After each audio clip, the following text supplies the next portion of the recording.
List make ചെയ്യാനുള്ളത് minus. നിങ്ങൾക്കറിയാം കുറെ ആളുകൾ നമ്മളോട് പറയുന്ന വളരെ പ്രധാനപ്പെട്ട ഒരു ഘടകം അയ്യോ എനിക്ക് ആളില്ല എന്നുള്ളതാണ്. നോൺസെൻസ് ആണത്. നമുക്ക് ആളില്ലാതെ നമ്മൾ എങ്ങനെ ഇവിടെ ഉണ്ടായി? ഒന്നുമില്ല, നമ്മൾ അച്ഛനും അമ്മയില്ലേ? അച്ഛനും അമ്മയ്ക്കും അവരുടെ അച്ഛനും അമ്മയും ഉണ്ടാവൂലേ? ഇനി അവർക്ക് എന്തിനും നമുക്ക് ജ്യേഷ്ഠാനുജന്മാരുണ്ടാവൂലേ?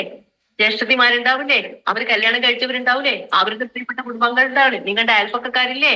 ഇനി എന്തിന് നമ്മുടെ വീട്ടിൽ മത്സ്യം കൊണ്ടുവരുന്ന, KSEBിയുടെ ബില്ല് കൊണ്ടുവരുന്ന, ഗ്യാസ് കൊണ്ടുവരുന്ന ഇവരൊക്കെ ഒരു സാധ്യതയാണ്. പക്ഷെ നമ്മൾ ആദ്യം പറയുമ്പോൾ തന്നെ അപ്പ പറയും എനിക്കാളില്ല. ഇല്ല, തെറ്റാണ്, അങ്ങനെ പറയരുത്. നിങ്ങൾ അങ്ങനെ പറഞ്ഞിരിക്കുമ്പോൾ നിങ്ങളുടെ പ്രിയപ്പെട്ട ആരൊക്കെയോ ഈ ബിസിനസ് ചെയ്യുന്നുണ്ടാവാം. അവര് നിങ്ങളുടെ ലിസ്റ്റിലുള്ള അല്ലെ നിങ്ങൾ ലിസ്റ്റ് ഇടാത്ത ആളുകളെ അടക്കം അവർ കൊണ്ടുപോകും. അതുകൊണ്ട് എത്ര പേരുണ്ട് എന്നുള്ളത് നോക്കരുത്. നിങ്ങളുടെ ഫോണിലുള്ള നമ്പേഴ്സ് എടുക്കുക. നിങ്ങളുടെ പ്രിയപ്പെട്ട ആളുടെ ലിസ്റ്റ് ഇന്ന് തന്നെ നിങ്ങൾ എല്ലാവരും ഒരു 100-200 പേരുടെ ലിസ്റ്റ് ഇടുക മൈഡിയസ്. എന്നിട്ട് നിങ്ങളുടെ പ്രിയപ്പെട്ട അപ്ലൈനെ കൂട്ടിയിട്ട് അവരിലേക്ക് പോവുക. അപ്പൊ ഈ ലിസ്റ്റ് മേക്ക് ചെയ്യുമ്പോൾ ആളുകൾക്കുള്ള തടസ്സമാണ് ആരെയാ ഇടുക, എങ്ങനെ ഇടുക. അതിനാണ് ഫ്രണ്ട്സ് എന്ന് പറയുന്ന ഒരു ടെക്നിക്ക്. ഫ്രണ്ട്സ് എന്ന് പറയുമ്പോൾ അതൊരു ഷോർട്ട് ഫോം ആണ്. FRIENDS അങ്ങനെയാണ് വരുന്നത് സത്യത്തിൽ. F എന്ന് പറയുമ്പോൾ ഫാമിലി അല്ലെങ്കിൽ ഫ്രണ്ട്സ് ആയിക്കോട്ടെ, നമുക്ക് ഫ്രണ്ട്സിൽ എടുക്കാം. F എന്ന് പറയുന്ന ഫ്രണ്ട്സ് ഒരുപാട് ചെറുപ്പകാലം മുതൽ ഇപ്പോ ഏറ്റവും കൂടുതൽ നമുക്ക് അറിയാൻ പറ്റും വാട്സപ്പിൽ നമുക്ക് പഴയ കളിക്കൂട്ടുകാരുടെയൊക്കെ വാട്സപ്പ് ഗ്രൂപ്പൊക്കെ ഉണ്ടാവും. സ്കൂൾ പഠിച്ചത് SSLCക്കുള്ളത് വേറെ ഉണ്ടാവും, ഹയർ സെക്കൻഡറിക്കുള്ളത് വേറെ ഉണ്ടാവും, ഡിഗ്രി കോഴ്സുകൾ അങ്ങനെ എവിടേക്ക് നിങ്ങൾ പഠിച്ചു എന്തിന് സ്കൂളിൽ പോകാത്ത പഴയ ആൾക്കാരടക്കം നമ്മള് ഫാമിലിമാരുടെ ഒരു വാട്സപ്പ് ഗ്രൂപ്പ് ഉണ്ടാവും. അങ്ങനെ കുറെ പലതരത്തിലുള്ളതുണ്ട്. പിന്നെ ടൂർ പോകുന്ന ഗ്രൂപ്പ് വേറെ ഉണ്ടാവും. അപ്പൊ ഇതൊക്കെ ഒരു സാധ്യതയാണ്. അപ്പൊ നമ്മുടെ ഫ്രണ്ട്സിന്റെ ഒരു ലിസ്റ്റ് ഇടുക. അത് എത്ര വേണമെങ്കിലും ഇടാം. ഈ റിലേറ്റീവ്സ് ഞാൻ പറഞ്ഞല്ലോ, അമ്മയിൽ നിന്നാണ് നമ്മുടെ ബന്ധം തുടങ്ങുന്നത്. അമ്മയിൽ നിന്നാണ്. അപ്പൊ അമ്മയിലൂടെ ബന്ധം തുടങ്ങട്ടെ. അമ്മയുടെ അച്ഛൻ, അമ്മയുടെ അമ്മ, അല്ലെങ്കിൽ നമ്മുടെ അച്ഛൻ എന്ന് പറയുന്ന ആള്, അവരുടെ അച്ഛന്റെ പെങ്ങന്മാരുണ്ടാവും, ജ്യേഷ്ഠന്മാരുണ്ടാവും, അനുജന്മാരുണ്ടാവും, അമ്മയുടെ ജ്യേഷ്ഠത്തിമാരുണ്ടാവും, അനുജത്തിമാരുണ്ടാവും, അവരുടെ മക്കളുണ്ടാവും, മക്കളെ കല്യാണം കഴിച്ച് ഇങ്ങനെ പോകുമ്പോൾ വലിയൊരു കസ്റ്റമേഴ്സിന്റെ വിങ് അവിടെ ഉണ്ട്. അപ്പൊ ഫാമിലി വരുന്നു, ഒരു ഫസ്റ്റ് ഫ്രണ്ട്സ് വരുന്നു, റിലേറ്റീവ്സ് വരുന്നു, അതുപോലെ തന്നെ നമ്മൾ എന്താ പറയേണ്ടത്, ഇൻഡിപെൻഡന്റ് ആയിട്ടുള്ള ഒത്തിരി ആളുകളുണ്ട് അല്ലെ. അല്ലെങ്കിൽ നമുക്ക് ഇൻസ്റ്റിറ്റ്യൂഷൻസ്, നമ്മൾ ഒരുപാട് സ്ഥലങ്ങളിൽ പഠിച്ചവരുണ്ടാ. ആ ഇൻസ്റ്റിറ്റ്യൂട്ടുകളിലൊക്കെ നമ്മളുമായിട്ട് ബന്ധങ്ങളുള്ളവരുണ്ട്. ഫോർ എക്സാമ്പിൾ, നിങ്ങളുടെ കുട്ടി ഒരു സ്കൂളിൽ കോളേജിൽ അഡ്മിഷൻ എടുത്തു. അവിടെയുള്ള അവരുമായിട്ട് ഇൻസ്റ്റിറ്റ്യൂഷനാണ്. അവിടെയുള്ള കുറെ നിങ്ങളുടെ മക്കളുടെ കൂടെയുള്ള ഫ്രണ്ട്സുമാരുടെ ആ ഒരു വിങ് വരണം. അവരുടെ അമ്മമാരായിട്ട് അച്ഛന്മാരായിട്ട് നമുക്ക് കണക്ഷൻ ഉണ്ട്. അങ്ങനെ വെച്ച് നോക്കുമ്പോൾ ഒരുപാടുണ്ട്. അതുപോലെ തന്നെ എംപ്ലോയീസ്, നിങ്ങളുടെ ചുറ്റുവട്ടം തന്നെ ഉദ്യോഗസ്ഥരായ ഒത്തിരി ആളുകൾ ഉണ്ടാവും. പിന്നെ നെയ്ബേഴ്സ്, നമ്മുടെ അയൽപ്പക്കാരുണ്ടാവും. അതുപോലെ തന്നെ ഡി എന്ന് പറഞ്ഞു കഴിഞ്ഞാൽ ഡിസ്റ്റൻസ് റിലേഷൻസും ആവാം, സ്വപ്നങ്ങൾ ഉള്ളവരും ആവാം. ഡിക്ക് 2 രീതിയിൽ എടുക്കാം. ഡ്രീമേഴ്സിനെ എടുക്കാം, ഡിസ്റ്റൻസ് റിലേഷൻസ്. ഈ ഡിസ്റ്റൻസ് റിലേഷൻസിൽ നമ്മൾക്കറിയാം ബന്ധങ്ങളിൽ നിന്ന് ബന്ധങ്ങളിലേക്ക് പോവുകയാണ്. ഓക്കെ. പിന്നെ എന്താണ്, നമുക്കറിയാം സോഷ്യൽ ആയിട്ടുള്ള കുറെ ആളുകള് നമുക്ക് അപ്പുറത്തെ ഇപ്പുറത്തൊക്കെ നമ്മൾ പോകുമ്പോൾ കണ്ടുമുട്ടുന്നവരുണ്ട്. വണ്ടിയിൽ പോകുമ്പോൾ, ട്രെയിനിൽ പോകുന്നൊക്കെ കണ്ടുമുട്ടുന്ന അവരുടെയൊക്കെ പേരും ഡീറ്റെയിൽസും മാത്രമേ വാങ്ങിയെടുക്കാവൂ. ഇതാണ്. എന്നിട്ട് ഇത്രയും പേരുടെ ലിസ്റ്റ് ഇട്ട് കഴിഞ്ഞാൽ നിങ്ങൾ നിങ്ങളുടെ പ്രിയപ്പെട്ട അപ്ലൈനോട് ലിസ്റ്റ് ഇട്ട വിവരം പറയണം. എന്നിട്ട് അതിൽ നിന്ന് പെട്ടെന്ന് നമുക്ക് പോകാൻ പറ്റുന്ന ആളുകളിലേക്ക് നിങ്ങൾ എന്തിടണം, ഷോർട്ട് ലിസ്റ്റ് അവർ ചെയ്തു തരും. നിങ്ങൾ പറയാ എവിടെയാണ്, അവരുടെ ഫോൺ നമ്പർ, സ്ഥലം, ഇത് എഴുതി വെച്ചിട്ട് അപ്ലയൻസിനെ കൂട്ടിയിട്ട് നിങ്ങൾ ഷോർട്ട് ലിസ്റ്റ് ഇട്ട ആളുകളിലേക്ക് പോകണം. ഈ പോകുമ്പോൾ നിങ്ങളുടെ കയ്യിൽ അവർക്ക് കൊടുക്കാൻ കുറച്ച് പ്രോഡക്ട്സ് ഉണ്ടാകും. അതിനാണ് ഫസ്റ്റ് പർച്ചേസ് ചെയ്ത് വെക്കണം എന്ന് പറയുന്നത്. റീപർച്ചേസ് ചെയ്ത് വെക്കണം പ്രോഡക്ട്സ്. ഇത് കൊണ്ടുവേണം നിങ്ങളുടെ അപ്ലൈനെ കൂട്ടിയിട്ട് പോകാൻ. ഇനി അപ്ലൈനെ കൂട്ടി പോകുമ്പോൾ എന്റെ പ്രിയപ്പെട്ടവരെ നിങ്ങളോട് ഞാൻ ആദ്യമേ റിക്വസ്റ്റ് ചെയ്യാണ്, അവരുടെ വീട്ടിലേക്ക് നിങ്ങൾ ഹോം വിസിറ്റ് അപ്ലൈനെ കൂട്ടിയിട്ട് പോവുകയാണെങ്കിൽ ആദ്യമേ അവരെ വിളിച്ച് അപ്പോയിന്റ്മെന്റ് എടുക്കണം പ്ലീസ്. അപ്പോയിന്റ്മെന്റ് എടുത്തിട്ട് അവരുടെ ടൈം പറയണം. എന്നോടൊപ്പം ഒരാൾ കൂടി വരുന്നുണ്ട് എന്ന് പറയാം. ചില സമയത്ത് പറയാൻ പറ്റില്ല. അത് നിങ്ങളുടെ അപ്ലൈനുമായിട്ട് സംസാരിച്ചിട്ട് ചെയ്യേണ്ട. ചില ആളുകൾ നിങ്ങൾ ഇങ്ങനെ ഒരു ബിസിനസ് ചെയ്യുന്നുണ്ടെന്ന് അറിഞ്ഞാൽ പിന്നീട് നിങ്ങളുടെ ഫോൺ അറ്റൻഡ് ചെയ്യില്ല. അതൊക്കെ അറിഞ്ഞിട്ട് നിങ്ങൾക്കറിയാം നിങ്ങളുടെ ഫ്രണ്ട്സ് ഏത് തരത്തിലുള്ളതാണ്. അത് നോക്കിയിട്ട് വേണം പറയാൻ. അപ്പൊ ഒരു അപ്ലൈനെ കൂട്ടി നിങ്ങളുടെ പ്രിയപ്പെട്ട ഒരു സുഹൃത്തിന്റെ അടുത്ത് പോവുകയാണെങ്കിൽ നീ അവിടെ ഉണ്ടാവുമോ, എപ്പോഴാണ് സമയം, ഞാൻ അങ്ങോട്ട് വരുന്നുണ്ട്, കാണാൻ പറ്റുമോ, നിങ്ങൾ MLM ചെയ്യുന്നുണ്ടെന്നോ അങ്ങനെയാണെന്നോ ഇങ്ങനെയാണെന്നോ ഒന്നും പറയരുത്. എനിക്ക് നിന്നെ ഒന്ന് കാണണം, ഉറപ്പായിട്ടും എനിക്ക് കണ്ടേ മതിയാവൂ.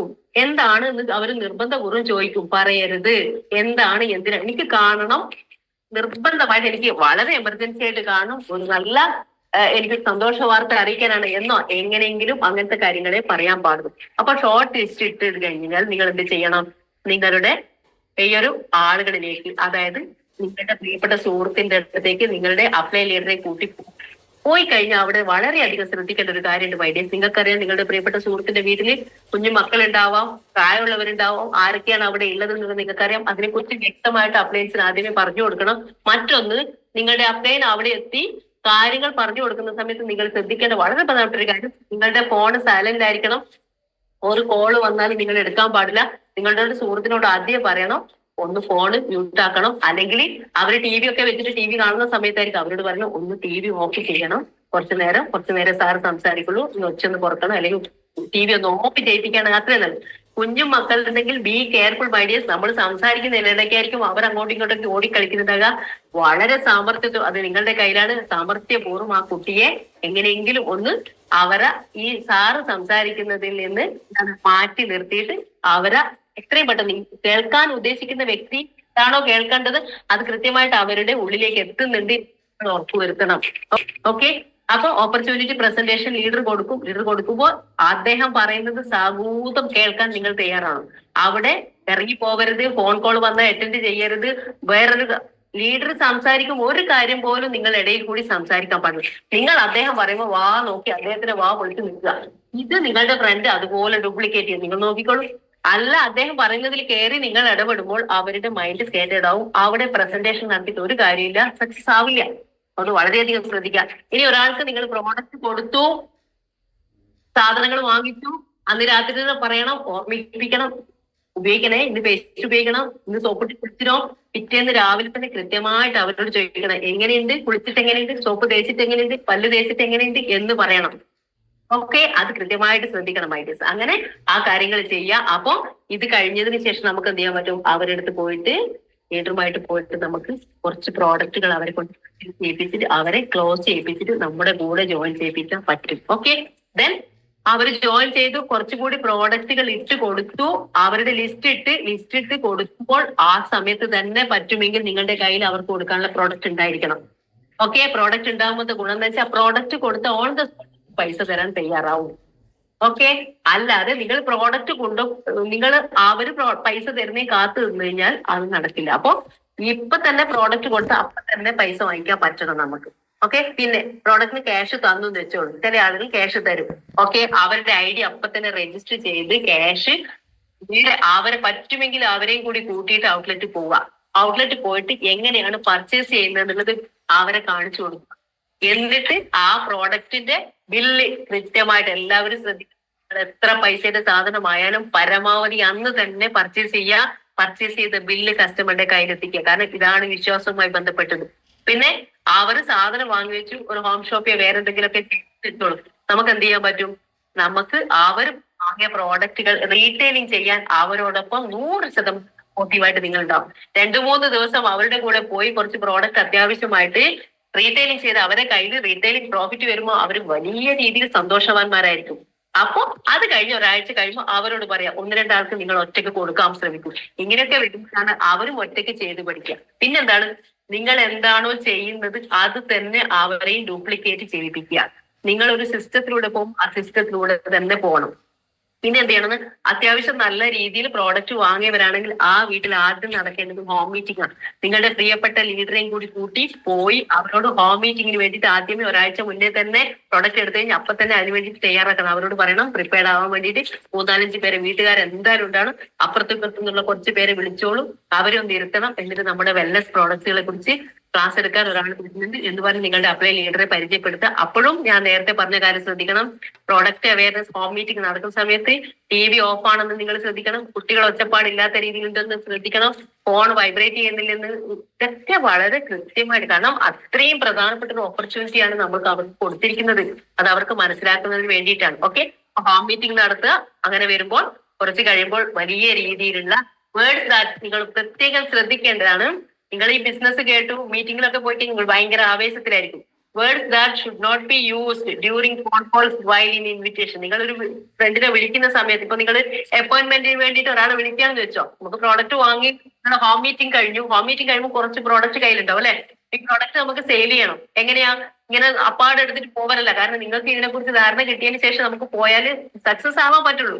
ആദ്യം നമുക്ക് കുറച്ച് പ്രോഡക്റ്റ് ഒക്കെ കൊടുക്കാൻ പറ്റും, ചിലപ്പോൾ കൊടുക്കാൻ പറ്റിയില്ലെന്ന് വരാം. എന്തായാലും നിങ്ങൾ ഒരാളെ വിളിച്ച് അപ്പോയിന്റ്മെന്റ് എടുക്കുമ്പോൾ ഒരിക്കലും ഉപയോഗിക്കാൻ പാടില്ലാത്ത വേർഡുകളെ കുറിച്ചാണ് ഞാൻ പറയാൻ പോകുന്നത്. ഞാനൊരു നെറ്റ്വർക്കിംഗ് കമ്പനിയിൽ ജോയിൻ ചെയ്തിട്ടുണ്ട്. Never use this word. കാരണം എന്തുകൊണ്ടാണെന്നറിയോ? ആളുകൾ നെറ്റ്വർക്കിംഗ് എന്ന് കേട്ടാൽ തന്നെ ഇതെന്തോ മണി ചെയിനാണെന്നുള്ള കൺസെപ്റ്റ് ആയിരിക്കും. അയ്യോ, ഇത് അപ്പുറത്തെ അയാൾ ചെയ്തിട്ടുണ്ട്, ഇപ്പുറത്തെ അയാൾ ചെയ്തിട്ടുണ്ട്, ഇതൊക്കെ പൊട്ടിപ്പോകുന്ന പരിപാടിയാണ്, ഇത് ആളെ ചേർക്കേണ്ട പരിപാടി, ആളെ പിടിക്കേണ്ട പരിപാടി, ഇങ്ങനെയൊക്കെയുള്ള ഒരുപാട് കൺഫ്യൂഷൻസ് നിങ്ങൾ വേർഡുകളായിട്ട് അവരിൽ നിന്ന് കേൾക്കാൻ പറ്റും. പിന്നെ MLM, മൾട്ടി ലെവൽ മാർക്കറ്റിംഗ് എന്നുള്ള വേർഡുകൾ നിങ്ങൾ പറയണ്ട. വെറും MLM എല്ലാം ഐഡിയസ്. ഡയറക്ട് സെല്ലിംഗ് എന്ന് പറയുന്ന ഒരു ഇൻഡസ്ട്രിയാണ് ഇത്. ഓക്കെ, MLM എന്ന് പറയുമ്പോൾ രണ്ടാളെ പിടിച്ച് നമ്മൾ നേരത്തെ പറഞ്ഞ പോലെ ബൈനറി, രണ്ടാളെ കൊണ്ടുവരാ നിങ്ങൾക്ക് പൈസ കിട്ടും, രണ്ടാളെ കൊണ്ടുവരാ പൈസ കിട്ടും. ഇതല്ല ഇത് അതിനും അപ്പുറത്തുള്ള ഒരു സാധ്യതയാണ്. പിന്നെ നമ്മൾ നേരത്തെ പറഞ്ഞ രണ്ടാളെ കൊണ്ടുവന്നാൽ മതി നിങ്ങൾക്ക് വീക്കിലി ഇൻകം കിട്ടും. തെറ്റ്, ഇതൊന്നും പറയരുത്. ഇങ്ങനെയൊന്നുമല്ല നിങ്ങൾ പലത്തിലും പറഞ്ഞ നല്ല ക്വാളിറ്റിയുള്ള പ്രോഡക്ട്സ് വാങ്ങി ഉപയോഗിച്ചിട്ട് ഞാൻ അടിപൊളി റിസൾട്ടാണ്, എനിക്ക് നിന്നെ ഒന്ന് പരിചയപ്പെടുത്തി തരണം, ഇത്ര മാത്രമേ നിങ്ങൾ പറയാൻ പാടുള്ളൂ. ദെൻ അത് കഴിഞ്ഞാൽ നിങ്ങൾ എന്തൊക്കെ ചെയ്യണം? നിങ്ങൾ ചെയ്തത് അതേ സംഭവം. ഒന്ന്, നിങ്ങൾക്ക് ഇതിനെക്കുറിച്ച് കൂടുതൽ മനസ്സിലാക്കണമെങ്കിൽ GTS അഥവാ ഗേറ്റ് വേ ടു സക്സസ്, നമ്മുടെ കമ്പനിയുടെ എല്ലാ വശങ്ങളെ കുറിച്ചും, കമ്പനിയുടെ എന്താണ് ഈ ഓപ്പർച്യൂണിറ്റി, ഏതൊക്കെ രീതിയിലാണ് നമുക്ക് ഈ ഓപ്പർച്യൂണിറ്റി, ആർക്കൊക്കെ ഇതിലൂടെ റിസൾട്ട് കിട്ടാം, എങ്ങനെയൊക്കെയാണ് കിട്ടാമോ, നമ്മുടെ കമ്പനിയുടെ പ്രോഡക്ട്സുകൾ, ബ്രാൻഡുകൾ എന്താണ് ഇതിന്റെ പ്രത്യേകത, സർട്ടിഫിക്കറ്റ്, ഞാൻ നേരത്തെ പറഞ്ഞ എല്ലാ കാര്യങ്ങളെ കുറിച്ച് നല്ലൊരു അറിവ് നമുക്ക് GTS കിട്ടാൻ പറ്റും. നിങ്ങളുടെ പ്രിയപ്പെട്ട സുഹൃത്തിനെയും എവിടെ കിട്ടാൻ പറ്റും. നിങ്ങളുടെ പ്രിയപ്പെട്ട സുഹൃത്തിനെയും ആ ഒരു പ്രോഗ്രാമിൽ എത്തിക്കുക. പിന്നീട് അങ്ങോട്ട് നിങ്ങൾ ജെന്യൂൻ ആയിട്ട് ഇതിനെ നല്ലൊരു ലോയൽ കസ്റ്റമർ ആയിട്ട് തുടങ്ങുമ്പോൾ അത്യാവശ്യം നമുക്ക് വരുമാനം വന്നു തുടങ്ങും, ഇൻകം ഒക്കെ കിട്ടി തുടങ്ങും. കുറെ ആളുകൾ നിങ്ങളിലേക്ക് പ്രോഡക്റ്റുമായിട്ട് വരും. നിങ്ങൾ ഹോം ഷോപ്പിംഗ് എടുത്ത് അടിപൊളിയായിട്ട് നല്ലൊരു പേഴ്സണാലിറ്റിയിലേക്കൊക്കെ മാറ്റം വന്ന് നിങ്ങൾക്ക് കുറെ വർക്ക്ഷോപ്പുകളും കാര്യങ്ങളൊക്കെ കിട്ടും. അതിനുശേഷം നിങ്ങൾ അറ്റൻഡ് ചെയ്യേണ്ട, നിങ്ങളുടെ പ്രിയപ്പെട്ടവരെ അറ്റൻഡ് ചെയ്യിപ്പിക്കുന്ന ഒരു പ്രോഗ്രാമാണ് FSS അഥവാ ഫസ്റ്റ് സ്റ്റെപ്പ് ടു സക്സസ്. സക്സസിലേക്ക് എത്തണമെങ്കിൽ എന്തൊക്കെ ചെയ്യണം,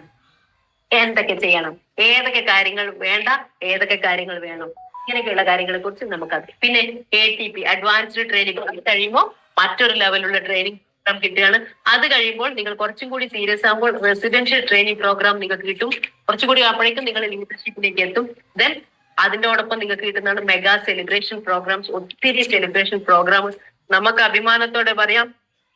ഈ വരുന്ന മെയ് 17-ാം തീയതി ഇന്ത്യൻ ഡയറക്ട് സെല്ലിംഗ് ഇൻഡസ്ട്രിയുടെ നമ്പർ 1 കമ്പനിയായ MI lifestyle marketing private limited my dears നമുക്ക് വേണ്ടി, കേരളത്തിലുള്ളവർക്ക് വേണ്ടി മാത്രമായിട്ട് വളരെ സംതിങ് സ്പെഷ്യൽ ആയിട്ടുള്ള ഒരു പ്രോഗ്രാം ഓർഗനൈസ് ചെയ്തിട്ടുണ്ട്. നിങ്ങൾക്ക് എല്ലാവർക്കും അറിയാം, നെക്സസ് 2025 എന്നാണ് ആ പ്രോഗ്രാമിന്റെ പേര്. ആ പ്രോഗ്രാമിൽ ടീം കോർഡിനേറ്റേഴ്സ് ആൻഡ് എബോ ലീഡേഴ്സിനാണ് അവിടെ എത്താൻ പറ്റുക. ഇവിടെ ഇരിക്കുന്ന ഓരോ ഡിസ്ട്രിബ്യൂട്ടേഴ്സിനോടും ഞാൻ, എന്റെ പ്രിയപ്പെട്ടവരോട് ഞാൻ ആത്മാർത്ഥമായിട്ട് പറയാണ്, ആ പ്രോഗ്രാമിൽ ഉറപ്പായിട്ട് ഞാൻ അവിടെ team coordinator, brand new team coordinator ആയിട്ട് ഞാൻ അവിടെ ഉണ്ടാവും എന്ന് നിങ്ങൾ നിങ്ങളുടെ അപ്ലൈനോട് പറയണം. എനിക്ക് ടീം കോർഡിനേറ്റർ ആയിട്ട് തന്നെ അവിടെ എത്തണം എന്നുള്ളത് നിങ്ങൾ വാശി പിടിക്കണം. അങ്ങനെ ആ പ്രോഗ്രാമിൽ എത്തപ്പോ മെഗാ സെലിബ്രേഷൻ പ്രോഗ്രാമുകളൊക്കെ നിങ്ങൾക്ക് അവിടെയൊക്കെ പോയി കഴിഞ്ഞാൽ ഒരുപാട് നോളജ് കിട്ടും. അപ്പൊ നിങ്ങൾ ഇങ്ങനെ പോയി വരുമ്പോൾ, നമ്മൾ പറഞ്ഞ കുറച്ച് പേര് നിങ്ങളുടെ കൂടെയൊക്കെ വരുമ്പോൾ നിങ്ങൾക്ക് എന്തുണ്ടാവും? നിങ്ങൾക്കൊരു ടേൺ ഓവർ വരും. ഓർഗനൈസേഷൻ 1 and 2 എന്ന് പറഞ്ഞു രണ്ട് ടീം വർക്ക് നിങ്ങളുടെ കൂടെ, നിങ്ങളുടെ അസോസിയേറ്റ്സ് ആയിട്ട് പീപ്പിൾ ഫ്രാഞ്ചൈസികൾ വരും. നമുക്കൊരു ടീം വർക്കാണ് വേണ്ടത്. ഓർഗനൈസേഷൻ 1 and 2 എന്ന് പറഞ്ഞ് 2 ഉണ്ടാവും. ആ ഓർഗനൈസേഷൻ 1-ലും 2-ലും 2.5 ലക്ഷം ബിസിനസ് മോളെ മാച്ച് ചെയ്യുമ്പോൾ നിങ്ങൾ ടീം കോർഡിനേറ്റർ എന്ന് പറയുന്ന ഫസ്റ്റ് റാങ്ക് അച്ചീവർ ആവും. അപ്പോഴേക്കും ഈ ടീം കോർഡിനേറ്റർ ആകുമ്പോൾ പ്രത്യേകത, നിങ്ങളൊരു ഏകദേശം 30,000 രൂപ നിങ്ങൾക്ക് വരുമാനം വന്നിട്ടുണ്ടാവും.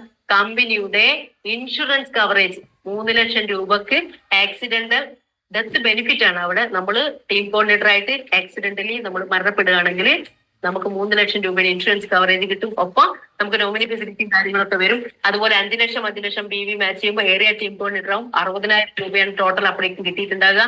7.5 ലക്ഷം ബിസിനസ് മോളെ മാച്ച് ചെയ്യുമ്പോഴേക്കും ഡിസ്ട്രിക്ട് ടീം കോർഡിനേറ്റർ പൊസിഷനിൽ എത്തിയിട്ടുണ്ടാവും. അപ്പോഴേക്കും നമുക്ക് ഏകദേശം 90,000 രൂപയായിരിക്കും വരുമാനം കിട്ടിയിട്ടുണ്ടാകുക. 15 ലക്ഷം ബിസിനസ് മോളെ മാച്ച് ചെയ്യുമ്പോൾ നമ്മൾ സോണൽ ടീം കോർഡിനേറ്റർ ആവും. 1,80,000 രൂപ നമുക്ക് വരുമാനം കിട്ടും. 25 ലക്ഷം ബിസിനസ് മോളെ മാച്ച് ചെയ്യുമ്പോൾ നമ്മൾ സ്റ്റേറ്റ് ടീം കോർഡിനേറ്റർ എന്ന് പറയുന്ന റാങ്ക് ഉണ്ട്. ഈ റാങ്കിനെ കുറിച്ച് പറയാൻ കാരണം ഞാൻ നേരത്തെ പറഞ്ഞു 6-ലധികം വരുമാനം ഉണ്ട്. അതിൽ എനിക്കൊന്ന് പറയുന്ന സാധനമൊക്കെ ഉണ്ട്. അതുകൊണ്ട് റാങ്ക് എന്താണെന്ന് അറിയാൻ വേണ്ടിയിട്ടാണ് മൈൻഡ്. 75 ലക്ഷം ബിസിനസ് മോളെ മാച്ച് ചെയ്യുമ്പോഴാണ് നമ്മൾ റീജിയണൽ ടീം കോർഡിനേറ്റർ എന്ന് പറയുന്ന പൊസിഷനിൽ എത്തുക. അപ്പോഴേക്കും നമുക്ക് ഈ 3 ലക്ഷത്തിന്റെ 3 മടങ്ങ് കിട്ടിയിട്ടുണ്ടാവും. 9 ലക്ഷം രൂപ വരുമാനമായിട്ട് കിട്ടിയിട്ടുണ്ടാവും. 2 കോടി മാച്ച് ചെയ്യുമ്പോഴാണ് നമ്മൾ നാഷണൽ ടീം കോർഡിനേറ്റർ ഇപ്പം ഏകദേശം അതിലേറെ 24 ലക്ഷം രൂപ നമുക്ക് വരുമാനമായിട്ട് കിട്ടിയിട്ടുണ്ടാവും. 5 കോടി നമുക്ക് ബിസിനസ് വോളിയം മാച്ച് ചെയ്യുമ്പോഴേക്കും 60 ലക്ഷം രൂപ നമുക്ക് വരുമാനം കിട്ടി.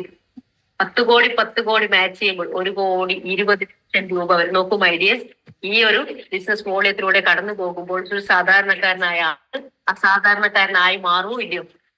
ഇത് വളരെ പ്രത്യേകതയുള്ള ഒരു മൾട്ടിപ്ലിക്കേഷൻ കൂടിയാണ് വരിക. അങ്ങനെ വരുമ്പോൾ ഇതിൽ നോമിനേഷൻ ഫെസിലിറ്റി ഞാൻ പറഞ്ഞു, നമ്മൾ ജോയിൻ ചെയ്യുമ്പോൾ തന്നെ നോമിനി ആരാണെന്ന് ചോദിക്കും. നമ്മൾ ഓരോ റാങ്ക് അച്ചീവർ ആയിട്ട് മാറുമ്പോഴാണ് ഇതിന് പ്രാധാന്യം ഉണ്ടാകുക. നമ്മൾ മരണപ്പെടുകയാണെങ്കിൽ നോമിനി ആരാണോ, ആക്സിഡന്റലി മരണപ്പെടുകയാണെങ്കിൽ നമുക്ക് ഇത് കിട്ടും, ഇൻഷുറൻസ് കിട്ടും. റാങ്കിനനുസരിച്ച് വ്യത്യാസമുണ്ട്. അത് കഴിഞ്ഞിട്ട് നമ്മൾ എങ്ങനെയെങ്കിലും റാങ്കിൽ ഇരിക്കുക മരണപ്പെടുകയാണെങ്കിൽ നോമിനി ആരാണോ അവരിലേക്ക് ആ ഒരു ഫെസിലിറ്റി പോകും. ആ ID നമ്പറും ആ ടീമും ബാക്കി ഇനി ഓരോ ആഴ്ചയിലും വരാൻ വരുന്ന ഇൻകവും ആ നോമിനിക്കായിരിക്കും. അത് ആ രീതിയിൽ മനസ്സിലായി. ആക്സിഡന്റ് ബെനിഫിറ്റ് ഞാൻ പറഞ്ഞു. അപ്പോ മൈഡിയസ് കാര്യങ്ങൾ കൃത്യമായിട്ട് മനസ്സിലാക്കുക. ഇപ്പൊ എന്നെ സംബന്ധിച്ചിടത്തോളം നിങ്ങളുടെ സെലിബ്രേറ്റ് യുവർ അക്കംപ്ലിഷ്മെന്റ്, നിങ്ങൾ എല്ലാവരും ഇതിനെ കൃത്യമായിട്ട് മനസ്സിലാക്കി എന്തൊക്കെ നേടണമോ, എന്തൊക്കെ കാര്യങ്ങളാണോ അത് കൃത്യമായിട്ട് മനസ്സിലാക്കി അടുത്തടുത്ത ഉയരങ്ങളിലേക്ക്, സ്വപ്നങ്ങളിലേക്ക് പോകാൻ പറ്റണം. അപ്പൊ എന്നെ സംബന്ധിച്ചിടത്തോളം ഞാൻ പറഞ്ഞു 2015 ഞാൻ ഈ ഒരു ഓപ്പർച്യൂണിറ്റിയിലേക്ക് വന്നത്.